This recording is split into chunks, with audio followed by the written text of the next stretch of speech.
If you've taken a cruise with an American or a British cruise line, you might think that the only difference between the two is who's on the ship, but that is just the start.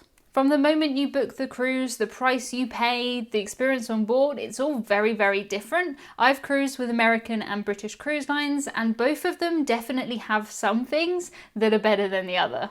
If I'm here in the UK trying to book a cruise from the UK and you're there in the US trying to book a cruise in the US, even if we book the exact same cruise, the same date, the same ship, what we see and what we pay will be very different. The price that you see on the US website is almost always cheaper than the price here in the UK.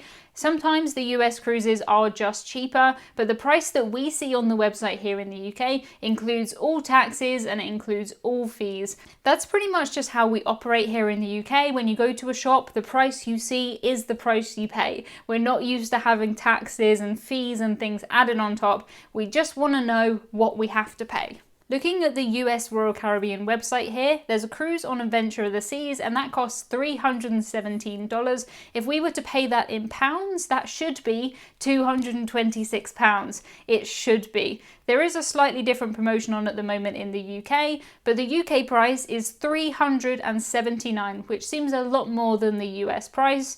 But when you work out that you have to add on fees and taxes, they are much more comparable. But that original price just looks much higher than the US. Say for instance, I'm here in the UK, you're there in the US, and we've both booked this same cruise. If in a month's time the cruise price halves, we're both in very different situations. So here in the UK, it's the same as if you went to a shop and you bought a hat and then it went on sale. That's just tough. You've already bought the hat, you've already bought the cruise, the price is the price, that is it. If you're in the US and the price goes down, often you'll be able to get your price adjusted or you'll be able to get onboard credit. Americans definitely have it better in this kind of situation.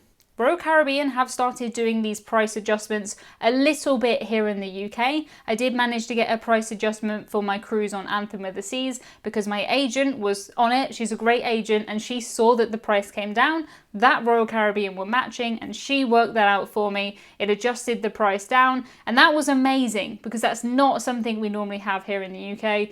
But I think that just shows how important it is to have a good agent. If you're in the UK, you can book through me. If you're in the US, there are so many amazing travel agents out there, but they deal with all of that stuff so you don't have to. I just feel like I should say that it's very unlikely that your cruise will half in price unless you did something really terrible when you book the cruise. But sometimes they can go up and down a bit. When it comes to actually being on a cruise, if you're on a British cruise line or you're on an American cruise line, the experience on board can be quite different, and not just because you're surrounded by Americans or surrounded by Brits. The American cruise market is absolutely huge. I think cruising is popular here in the UK, but it is nothing compared to you guys in the States. You love cruising. I took my first cruise with an American cruise line, and it wasn't until I took a cruise with Cunard that I experienced this kind of Britishness on board. Cunard are owned by Carnival, who are an American company, but a Cunard cruise is very much a British cruise. There's British stuff everywhere. There's pictures of the Queen, there's afternoon tea. It's very British. I am going to make a generalisation here now because I kind of have to, but I've cruised on P&O, Cunard and Marella. They're my 3 British cruise lines, and I would say that generally speaking, the British cruise lines compared to the American cruise lines are a bit quieter and a bit more kind of reserved. That may just be to do with us in Britain. We're a bit more reserved, I think, than the Americans, but it's definitely something that I've noticed. American cruises tend to be a lot louder and a lot of flashing lights and very bright and very exciting, very, very lively. I would say that our biggest British cruise line, P&O, is pretty similar to Princess, and also our British cruise line, Marella, I would say is similar to kind of an MSC. It's a family cruise line. Younger people like Marella. I like Marella.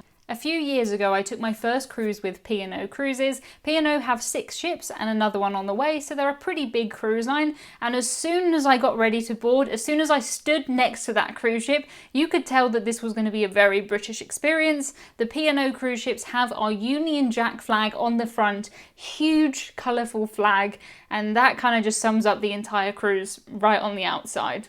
I cruised on Britannia, and in the cabins they had UK plug sockets. It is very, very, very rare to see UK plug sockets on any cruise. Even if you're taking a cruise around the British Isles and it doesn't leave, You're not going to find UK plug sockets on there. The majority of cruise ships have European or American sockets. So make sure you bring travel adapters. I was going to say travel agents, travel adapters.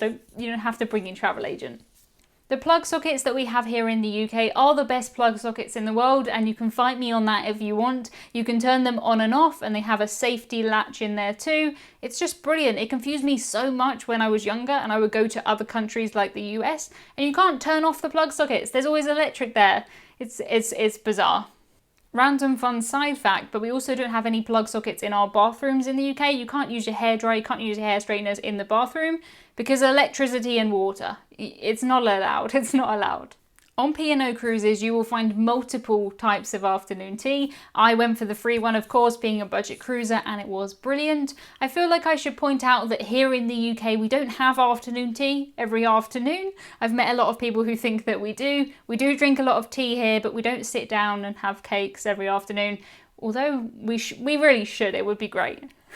On a British cruise line, you'll find a lot of American food still, but you'll also find some kind of British favourites. You'll find things like beef Wellington, you'll find a shepherd's pie, you'll find roast beef, you'll find toad in the hole. This week's Britishism of the week is a toad in the hole. This is a toad in the hole, absolutely amazing. It's basically a big square Yorkshire pudding with sausages in it. That's basically what it is. If you don't know what a Yorkshire pudding is, it's basically like a pancake kind of batter, but you have it with dinner, you put gravy on it, and it is amazing. A toad in the hole is one of the best and easiest meals. Serve it with some peas and you're good to go. Perfect. Say you've enjoyed your cruise, you've had a great afternoon tea, you've had some toad in the hole. The American cruise lines are going to give you something on the last night that most of the British cruise lines don't do, and that is a huge bill for automatic gratuities. Gratuities are basically tips that are automatically added onto your onboard account. They tend to be between $13 and $15 per person per night. Sometimes children can pay a reduced rate, but on the majority of American cruise lines, you will get that on your bill at the end of the cruise. You can sometimes prepay it, but very rare is that included in your cruise fare. A lot of British cruise lines are including gratuities in the price. We don't tip in the same way here in the UK, and I think we would just prefer to know what the price is. So P&O, they include gratuities, Marella do, Saga do. If you're booking an MSC cruise from the UK, that includes gratuities. And if you're booking an MSC cruise from the US, you have to pay gratuities. It's the same thing, it's the same price. We just see it in the cruise fare, and the American companies prefer to add it on as gratuities. On all cruise lines, apart from Costa Cruises, you are technically able to remove the automatic gratuities, but I would really strongly suggest that you don't do that. I know some people prefer to tip the people that they see, and that's fair enough, but there's so many people that you do not see. And I've been in cruise ship laundries, and those people that wash your towels and wash your sheets, they deserve to get paid, because my goodness, that's a hard job. I hate doing my laundry at home, let alone on a cruise ship, so please do keep the gratuities on. I agree, I wish the cruise lines would just pay their staff a decent wage, but we're not there yet. But I definitely prefer the British model of just including the gratuities. This is the price, you pay it and you go on your cruise. No nasty surprises. I have a full guide on our website which goes through everything you could want to know about gratuities, plus things you didn't even know that you wanted to know, like how the gratuities are split out between the crew. Just do a search for Emma Cruises gratuities on any search engine and you'll find it.